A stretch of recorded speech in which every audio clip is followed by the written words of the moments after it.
الزمالك اكبر قلعه رياضيه. يلا يا ضلالي يا ابن الضلالي. الكابتن حسين لبيب، الناس الراجل النهارده بيتكلم شايف انه النادي بتاعه هو من حقه يقول عليه اكبر قلعه رياضيه، بناء على ايه؟ فالنادي الزمالك في يوم من الايام كان افضل نادي على مستوى العالم، حقق 7 بطولات في 2002 2003، كان الافضل نادي على مستوى العالم.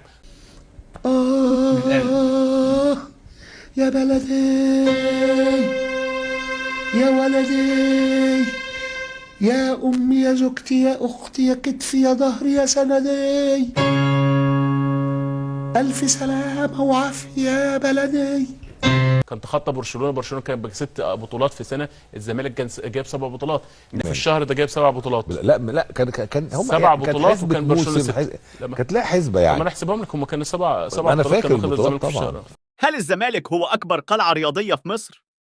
الإجابة مش محتاجة أي تعب لإثباتها، وببساطة ممكن نضع شوية معايير ونجيب على السؤال ده بناء عليها.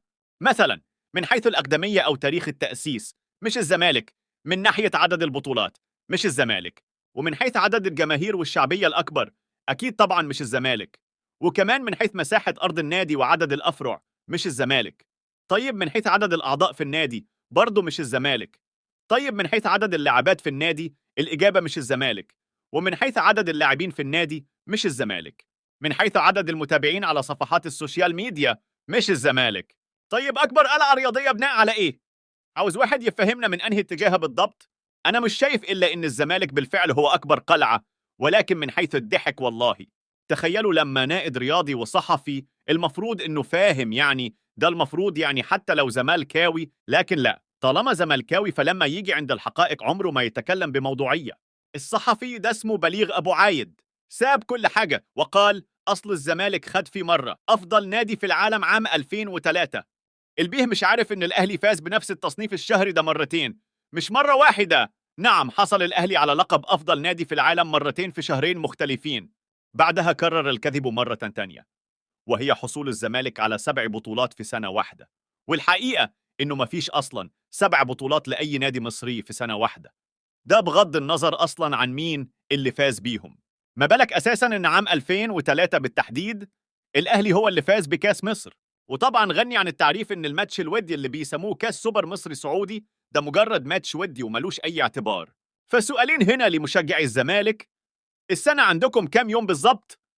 والموسم الرياضي عندكم بيتحسب ازاي؟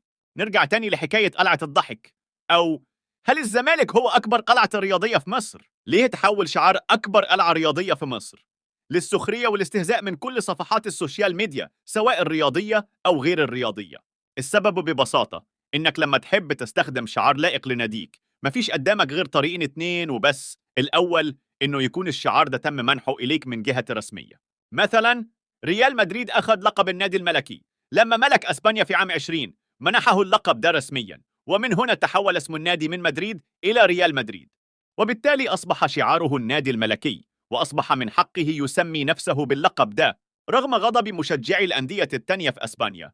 بس الريال عنده مبرر إن النادي حصل على اللقب ده، وهو القرار السياسي وبشكل رسمي.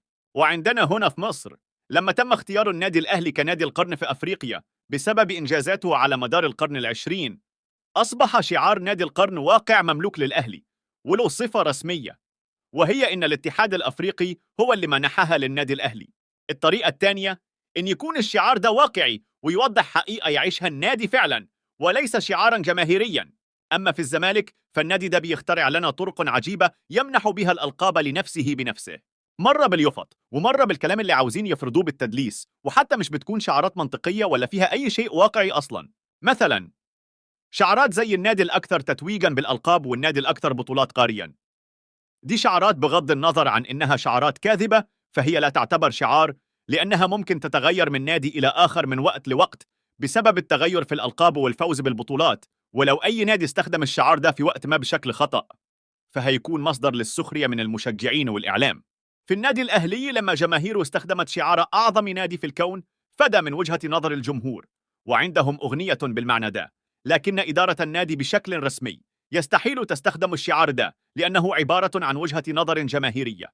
بناء على ما سبق، لو كان شعار أكبر قلعة رياضية في مصر تم استخدامه من بعض جماهير نادي الزمالك كان الموضوع هيعدي ببساطة وهيتسمى مناوشات جماهيرية ومحدش هيقف عندها كتير رغم عدم صحتها، لأنه وقتها هتكون مجرد وجهة نظر مشجعين بعيدة عن الإدارة وبعيدا عن الرسميات. لكن سبب السخرية المنتشرة حاليا واللي وصلت لدرجة سخرية صفحات الأندية العالمية من الشعار هو استخدامه من إدارة النادي الرسمية، رغم إنهم عارفين كويس هم وجمهور ناديهم إن الحكاية مجرد هبد وأمر لا يعبر عن حقيقة واقعية، في ظل تفوق الأهلي الكاسح من حيث عدد الألقاب والبطولات في كرة القدم على وجه التحديد.